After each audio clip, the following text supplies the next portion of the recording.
During the holidays, it can be extremely challenging. We have high stress, there's conflict. Maybe there's that one relative or a few that you struggle to be around, to get along with. We are going to be covering all of those with an amazing guest who I'm bringing back to Feel Good Naked, Dr. Deniz. Now, Dr. Deniz has been on the show before, and that episode has helped so many people when it comes to a lot of the inner healing that we are working on and managing some of our emotional triggers, reparenting ourselves, all of these topics that are there throughout the year, but we're going to talk about them specifically in the holiday context. So if you are feeling a little stressed or anxious about any part of the holidays with family or friends or just people that you're not normally around, that you will be, this series is for you. It is a 3-part series, and I know that you are going to find it extremely helpful. Thank you for being here and for really offering your wisdom and your support when people are going to really need it.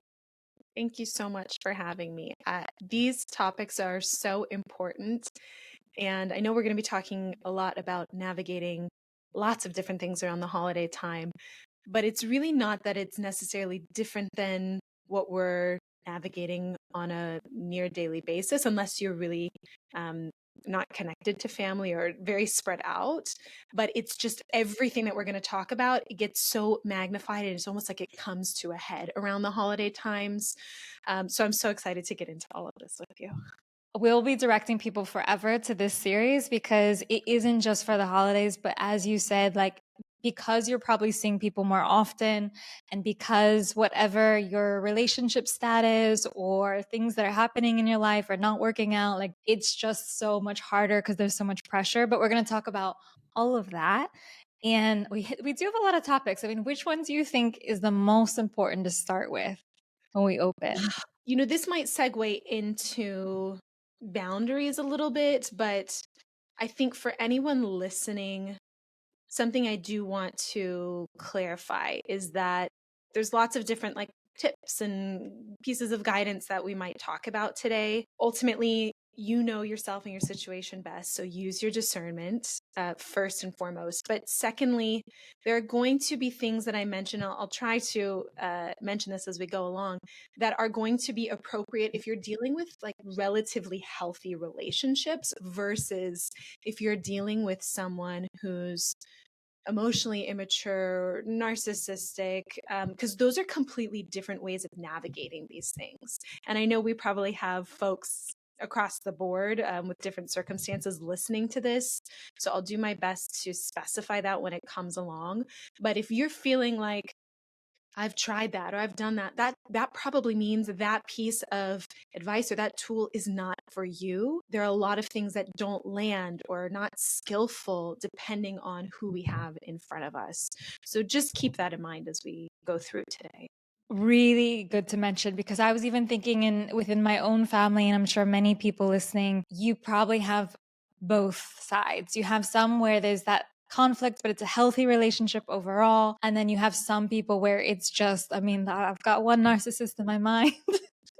So thank you for mentioning that. And thank you for clarifying for different stuff. Should we start with, you have a healthy relationship overall, family? And I think too, if you could kind of go over what that might look like, because I think sometimes we think that healthy is zero conflict or complete agreement of values. Absolutely. No, I so appreciate you saying that. Yeah, that doesn't exist, right? Every family, every relationship has conflict. Some level of conflict is healthy because it means there's communication rather than avoidance or sweeping things under the rug. A relationship or dynamic that is on the healthier side, like you said, doesn't mean there's absence of conflict. What it does mean is that we are imperfect beings. And when conflict inevitably arises, even if it doesn't get handled perfectly in the moment for resolution, that folks are willing to reflect on what they've said or done while being able to recognize that impact and intention are two different things. They're willing to come back to have a conversation and hear the other person. And ultimately, that some form of repair or resolution is worked towards some sort of conflict resolution. But the connection, this is about the connection, not the content or the topic that's being discussed necessarily, but the connection is able to be maintained because there's a process in place, because both people are relatively healthy enough to identify their emotions, hear someone else out, take accountability where necessary, but really focus on maintaining the relationship. It's not black and white. It's all to varying degrees, and all of us are capable of that, more so on some days than other, depending on what's going on. It's not ever about being a perfect parent, sibling, child. It's about having the intention for connection and repair. This is where, when you said connection, that really stuck. And the willingness, and I think this can immediately sort for people when they're thinking about the relatives they're going to see, the relationships, even friends maybe that they get put into that they don't see as much. Is there a willingness to have a conversation, to repair, to talk about it? Or is there this kind of block where I refuse to see your point of view, I refuse to talk about it? And I think those are the ones where maybe we dive in next, because probably everybody listening is going to see one person over the holidays that fits that description. And I think that's really helpful for people to have those two things described next to each other, is that's what a healthier spectrum of relationship looks like. So what does that mean unhealthy behaviors are? And I always want to specify, we're not talking about a one-off situation. We're talking about patterns of behavior when you're thinking about where does somebody fall on the spectrum of healthy versus unhealthy or emotionally immature. But right, somebody who's going to stonewall you, right? Just refuse to engage and shut down. And of course, that's not always done with the intention to harm. Sometimes it's someone, it's their own wounds that they haven't worked through, that they shut down. They don't have the capacity in the moment to communicate what their emotions are. But again, if that's a pattern, that damages a relationship. Somebody who turns the blame around, right? It makes it a blame game rather than a constructive conversation. Somebody who starts name calling, kind of throwing a tantrum. And you might see people in your life that are almost emotionally frozen at a really early developmental age, where when you step back and you're not engaging, it's like you can almost see them at that age just like fighting through their emotions the way like a little kid really would. So you have that blame shifting, the victim mindset where it's all about everything that someone did wrong to me, without any accountability or willingness to take perspective or have empathy for, again, impact, whether that was the intention, but impacts that what someone said or did, present or past, had on them. And then, of course, like the silent treatment. All these different ways that somebody might punish you, that huge spectrum of I'm just completely silent, pretending like you don't exist, all the way to somebody who can be really badgering and critical and demeaning. So it really spans a lot of different behaviors. It's like this is a person who continually is unwilling to look at themselves, unwilling to see my perspective. A couple things you said really stuck out here, because I'm thinking what you said about how the emotional development stage is kind of stuck with some of these behaviors. And I can definitely see that, like with this one person who shall not be named. When they were 17, I think that's when it stopped. And when I got older than 17, I remember that was when I noticed this is not how adults have a conversation or get over conflict. But the other thing you were saying that really stuck is some of the examples, like the stonewalling, the silent treatment, which some people listening, they might have not even realized that those are not great indicators that someone is there listening to you or that they're ready to hear your perspective. You might have just thought that those were normal things that everybody does. And while we might sometimes do them, but if someone's consistently doing it, like you said, pattern of behavior, then maybe that's something that people listening are kind of perking up now and thinking, yeah. So important you bring that up, because it's one thing if this is a person outside of your family where it's a little bit easier to spot if that's different than the pattern that's in your family. But if these are patterns that are happening in your own family, you don't know what's different out of your own environment unless you've really had a lot of space from that or even done some work to reflect on the impact of your environment around you. But it's sort of that idea of like fish don't know they're swimming in water. right? If you're constantly surrounded by it, it's the norm. And if it's normalized or ignored in your family, it's not discussed, which is how most of these patterns get perpetuated. You also might not be able to spot them in relationships outside of your family as well.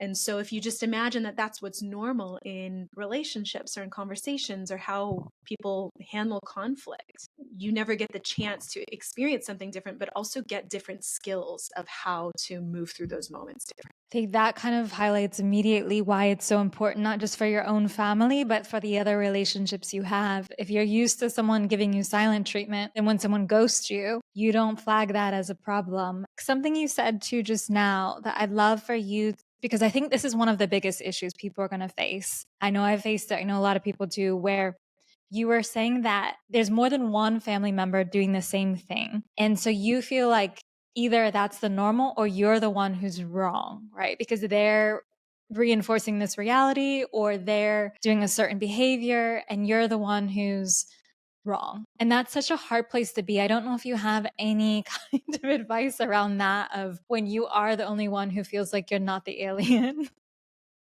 Absolutely.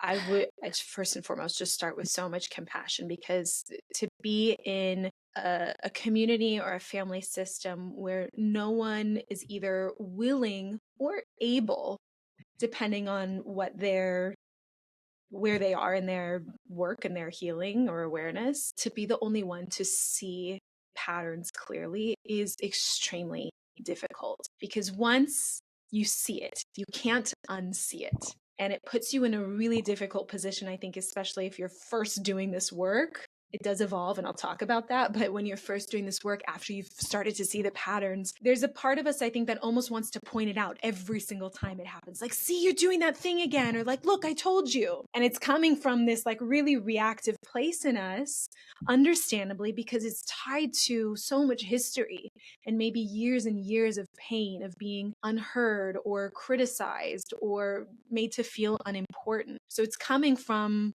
the way we're communicating around it. Usually is coming from our wounds, from our younger parts that experienced all the pain around this. Accept people where they are. And that is not something that we do overnight, because it requires us to cope with a lot of complex feelings. Until I accept that, I am not able to protect my peace, because I'm going to keep coming at that person and people who support or enable that dynamic, trying to make them see things differently, trying to make them understand me and how what they're doing is hurting me. And it's not until we start to see them just as they are that we can then go, wow, this brings up so many feelings: anger, grief, sadness, confusion. And as we cope with that, we learn to be able to listen to those feelings, to then go, given that this is who this person is, this is their capacity, how can I protect myself? And that is coming from a much more adult place, rather than like a wounded inner child who's like, I need to finally get them to see my perspective. And it keeps us on the hook with them. It keeps us stuck in a cycle of really painful emotions where we replay out the conflict over and over. As a starting point, all that compassion to you for being the one who can see things and recognize that while you might feel like you're bad, wrong, or crazy for doing that, that is a huge strength. When we talk about this in a more extreme version with folks who play the scapegoat role in their families, because oftentimes they are outcast or perceived in that way because they are also the ones who start calling out the dysfunction, or they don't play along with the dysfunctional family rules or keep things quiet. So there is a huge strength in that you have the ability to see outside, like this bird's eye view outside of the family system. Begin taking a reasonable look at this person's patterns and what their capacity is. And it's not because we're totally giving up hope. And that's something that belongs to healthier relationships. When we're talking about somebody who's actually very narcissistic, that's a different conversation. There's a difference in how we move through that hope, that we have to put it back on ourselves rather than that person changing. But once you can do that, then you can start figuring out, how can I engage with this person in a way where I still feel connected to my values in terms of in a way where I protect my vulnerability. And a lot of that comes down to just like not engaging in power struggles, expecting them to act as they always have been. And that's why it is important to reflect on those patterns, right? Take a look back and don't look at the exceptions. Don't look at the times where it's like this one off that went right. Look at the pattern of behavior around emotions, conflict, accountability. When you expect someone to act the way that they always have, it removes the shock value and the like, I can't believe you did that kind of experience of it all. And you kind of sit back and go, yep, that's exactly how I expected you to respond. It doesn't mean that you're not going to have feelings about it or be upset, but it allows you to stay a little more emotionally grounded. And then the other piece I think is really starting to work towards some emotional detachment. And I say this with great empathy. This is so hard, especially if it's a family member that's really close to you, like a parent or a sibling, because we love these people. But that emotional detachment doesn't mean that we don't care about them or love them. It means I'm detaching the need for your approval, your validation, for you to make me feel worthy. So when we start detaching and separating out those things, we also recognize I'm not responsible for this person's feelings. Like someone calling me bad for pointing something out or making me feel bad is all about them, and it's not about me. Right? It's all about them not wanting to change, not wanting to be held accountable. It's still incredibly painful, right? Because if you've been treated that way your whole life, that you're bad or there's something wrong with you, when that happens in adulthood, it just feels like it's reinforced. So I'm saying all these things as if they're steps, but they're not. Like this is a moving target. It's work that we're constantly doing. And it is much harder around the holidays because you have typically a lot of family around you. So you might not just have that one person, you might have all the people who are enabling it or ignoring it or even supporting it in some way. And it stirs up all those younger wounds. And it is hard to stay in our wise adult self when we're navigating those moments. I'm even just thinking here as an aside a little bit is it's really wild that this is what we're managing, like these emotional dynamics that are so fiery and powder keggy and all these different personalities. And we're also doing it during the holidays when so many people are drinking as well, which is like exacerbating it. It's just wild when you think about that. That's such a good point because I think a lot of families can sort of keep it under wraps at family events and this and that. But once you start introducing alcohol, it comes to the surface a lot faster or it gets more explosive. And I think it makes it harder in some ways. I'm not going on a tangent here, okay? Don't worry, everybody. But I do feel that for some of the things that you're talking about, to be able to respond in a way where you detach and where you also can say, okay, I accept that this is their behavior. I'm not condoning it at all. I'm not shutting off a possibility of change later if they are not narcissists. But maybe I also am going to make it so I have more control of my emotional state in the choices that I make, I think is a really big one.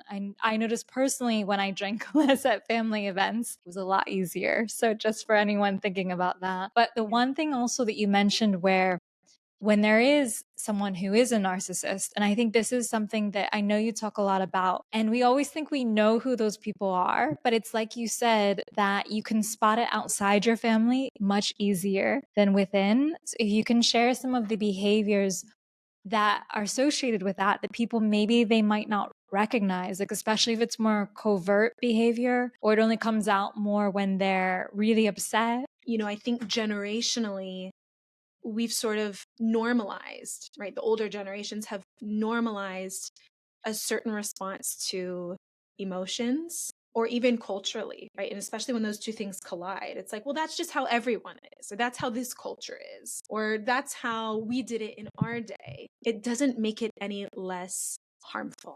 And that normalization piece is really tricky. So thinking about all the patterns we've discussed, right? Where someone needs to be the center of attention. We see that a lot at the holidays, right? I mean, it's almost like you have a huge audience for that when you're in a holiday dinner setting. So somebody who's not reciprocal in terms of allowing anyone else to take up time and space, or the conversation is immediately shifted back to them. The empathy thing can be tricky because there are people who are very skilled at having very performative empathy. And this is where we're talking about more of somebody who's a covert narcissist, because there is an image, and you might see this at your holiday dinner. That person is almost performing. They have their mask on, that they're caring, they're empathic, they're warm. It looks as if they're listening to you. They're talking about, philanthropic things, maybe even that they've done. But when you actually slow down and look at what's happening, is that person really hearing? Or are they just letting you talk for a minute before they return the conversation back to themselves? Is there discomfort in them when the focus is on someone else, right? So all these little things that are less obvious, but also noticing, is there a difference between how they present and then maybe a moment where you're alone with that person in the kitchen, they say something really nasty to you and you're like, how could that be? Right? Did I hear that right? I must have misunderstood that, and you start gaslighting yourself. So that image is another one, but absolutely, like that feeling like you do no wrong and it is everyone else. And you can hear in somebody who's super narcissistic, you talk to them long enough, you hear this in their stories. You ask them about their life, and what you often get is either all the stories about how wonderful they are, everything they've achieved, what their upcoming projects are, this and that, or you hear all the ways that they've been wronged. And I want to be clear, we're not taking away or talking about situations where people have been through repeated traumas, but we're talking about a pattern where someone perceives themselves as a victim in a situation simply because they won't take accountability, and someone trying to bring something to their attention in their mind is what victimizes them. They're out to get me. They did this to me. They wronged me. So I think we can see all those kind of key patterns, someone's inability to validate you, dismiss your emotions. They exist on a spectrum to varying degrees, just like narcissism, for example, can exist in traits, not necessarily a full-blown personality disorder. The more subtle they are, the harder it is to catch, especially if you have a whole system, culture, and community around you normalizing them. This is the end of part 1 of this series. There will be part 2 and 3 where we will dive deeper into these topics and how you can really find a little bit more inner peace and happiness and calm during the holidays and really respecting your boundaries. So I will see you in the next one.